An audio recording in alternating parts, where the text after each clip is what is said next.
नमस्कार। आज हम एनसीईआरटी क्लास 10 ज्योग्राफी के एक बहुत ही जरूरी चैप्टर की गहराई में उतरने वाले हैं, वाटर रिसोर्सेज। देखिए, पानी ये सिर्फ एक शब्द तो है नहीं, ये हमारी जिंदगी का आधार है। पर क्या हमने कभी सोचा है कि एक रिसोर्स के तौर पर ये काम कैसे करता है? चलिए आज मिलकर इसे अच्छे से समझते हैं। हमारा सफर एक बड़े ही मजेदार और हैरान करने वाले सवाल से शुरू होता है। हम सबने पढ़ा है कि हमारी धरती का लगभग 3/4 हिस्सा पानी से ढका है। तो फिर हम हमेशा पानी की कमी, वाटर स्कार्सिटी की बात क्यों करते रहते हैं? ये तो एक पहेली जैसी बात हो गई, है ना? आज हम इसी पहेली की एक एक परत को खोलेंगे।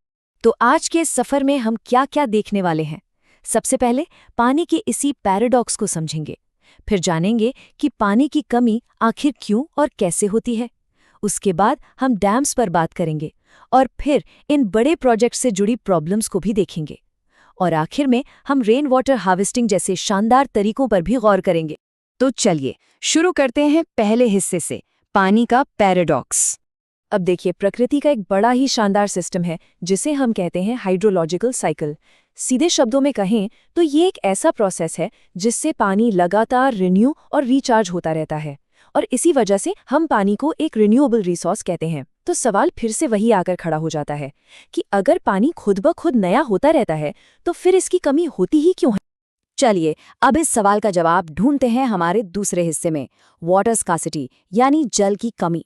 देखिए, जैसे ही हम पानी की कमी सुनते हैं हमारे दिमाग में तुरंत सूखे रेगिस्तान की तस्वीर आ जाती है। लेकिन जैसा कि हम अब देखेंगे, कहानी इससे कहीं ज्यादा कॉम्प्लिकेटेड है। ये दो तस्वीरें ना एक बहुत गहरी सच्चाई बयां करती हैं। एक तरफ राजस्थान का सूखा इलाका है जहां औरतें पानी के लिए मीलों पैदल चलती हैं। वहीं दूसरी तरफ कोलकाता जैसा शहर है जहां चारों तरफ बाढ़ का पानी है, लेकिन लोग फिर भी पीने के साफ पानी के लिए तरस रहे हैं। तो इससे एक बात तो बिल्कुल साफ है, पानी की कमी सिर्फ पानी ना होने की समस्या नहीं है, ये खराब मैनेजमेंट और साफ पानी की क्वालिटी से भी जुड़ी है। तो फिर इसके असली जड़ क्या है? देखिए, इसके दो मुख्य कारण हैं। पहला है क्वांटिटेटिव, यानी पानी की मात्रा से जुड़ा। हमारी बढ़ती आबादी, खेतों और इंडस्ट्रीज की लगातार बढ़ती प्यास और तेजी से फैलते शहर, ये सब मिलकर पानी का जरूरत से ज्यादा इस्तेमाल, मतलब ओवर एक्सप्लॉयटेशन कर रहे हैं।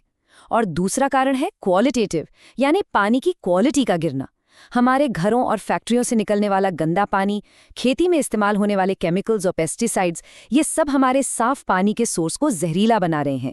अब इतनी बड़ी समस्या से निपटने के लिए आज़ादी के बाद भारत ने एक बहुत बड़ा सॉल्यूशन अपनाया, और वो थे मल्टीपर्पस रिवर प्रोजेक्ट्स, जिन्हें हम आम भाषा में डैम्स या बांध कहते हैं।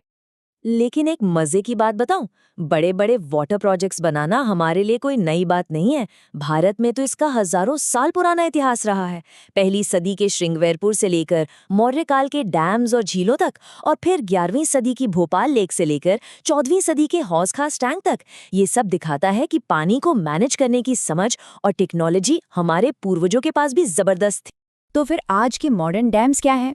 आप इन्हें नदी पर बने एक विशाल स्पीड ब्रेकर की तरह समझ सकते हैं, जो पानी के बहाव को रोककर एक बहुत बड़ी झील या रिजर्वायर बना देता है। और इन्हें मल्टीपर्पस इसलिए कहते हैं क्योंकि ये एक तीर से कई निशाने लगाते हैं। सिंचाई, बिजली बनाना, बाढ़ को कंट्रोल करना, शहरों को पानी देना और भी बहुत कुछ। भाखड़ा नांगल और हीराकुंड प्रोजेक्ट इसके बहुत बड़े उदाहरण हैं। आज़ाद भारत के विकास और तरक्की के लिए ये प्रोजेक्ट्स इतने ज़्यादा ज़रूरी थे कि देश के पहले प्रधानमंत्री जवाहरलाल नेहरू ने बड़े गर्व के साथ इन्हें आधुनिक भारत के मंदिर कहा था। उनका सपना था कि ये बांध देश के एग्रीकल्चर और इकोनॉमी के विकास की नींव बनेंगे। लेकिन हर कहानी का एक दूसरा पहलू भी तो होता है। इन बड़े बड़े प्रोजेक्ट्स और डैम्स की आज के समय में बहुत आलोचना भी होती है। तो चलिए अब जरा सिक्के का दूसरा पहलू भी देख लेते हैं।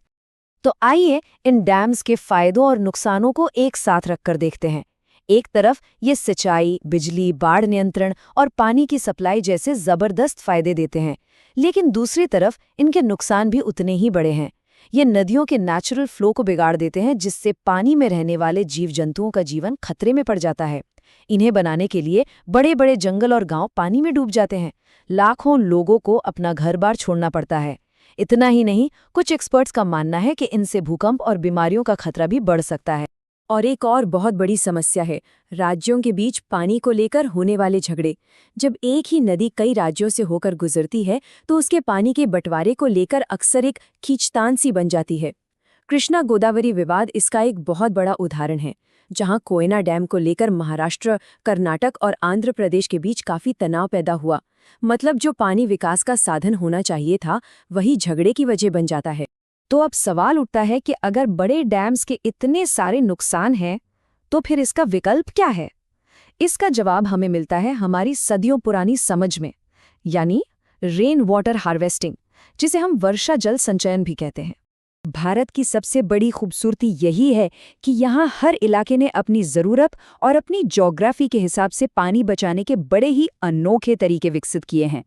जैसे पहाड़ी इलाकों में गुल या कुल बनाकर खेतों तक पानी पहुंचाया गया, तो वहीं बंगाल के मैदानी इलाकों में बाढ़ के पानी को इनंडेशन चैनल्स के जरिए सिंचाई के लिए इस्तेमाल किया गया, और राजस्थान के सूखे रेगिस्तान में तो खादिन और जौहड़ बनाकर बारिश की एक एक बूंद को सहेज लिया गया। जरा राजस्थान की इस तस्वीर को देखिए, ये है टांका सिस्टम, पानी बचाने का एक शानदार देसी जुगाड़। बीकानेर और फलोदी जैसे इलाकों में लगभग हर घर के आंगन में आपको ऐसा एक अंडरग्राउंड टैंक मिल जाएगा।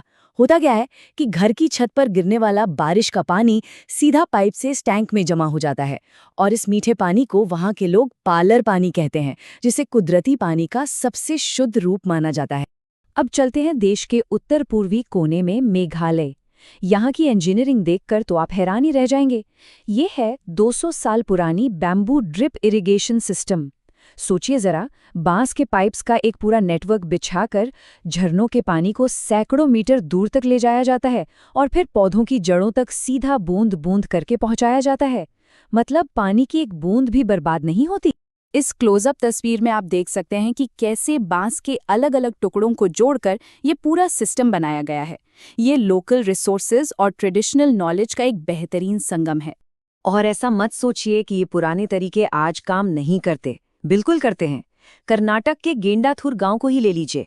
वहां करीब 200 घरों ने rooftop rain water harvesting system लगाया है, और आपको पता है हर घर साल में लगभग 50,000 लीटर पानी इकट्ठा कर लेता है।